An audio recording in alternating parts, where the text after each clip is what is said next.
Walang takas sa mga tauhan ng Bureau of Immigration ang Korea National na leader umano ng grupong tumangay ng halos 80 milyong piso sa mga biktima. Nakatutok si John Consulta, exclusive.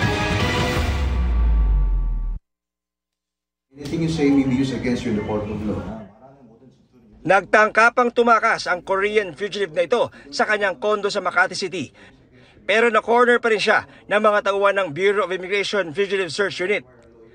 Ayon sa BI, leader ng isang criminal group sa Korea ang inaresto. Kaya naging halos sabay sila ng galaw ng kanilang counterpart sa Korea para di mabulilyaso ang operasyon. Pag hinuli natin or hinuli nila yung subject nila sa Korea, ay maaaring makatunog itong subject natin dito sa Manila.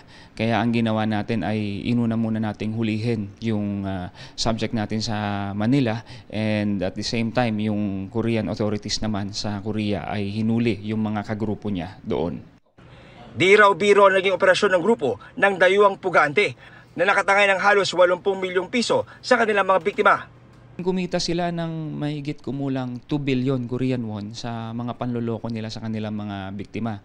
Sinasabing nag-a-apply sila ng loan, yung grupo nila, at nagpe-present sila ng mga fake na collateral na real estate. Ongoing yung clearance natin kung may mga local cases siya na kinasasangkutan upang bago natin siya ma-clear na mapadeport pabalik ng Korea.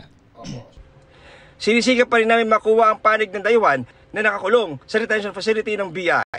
Para sa GMA Integrated News, John Consulta, nakatutok, 24 oras.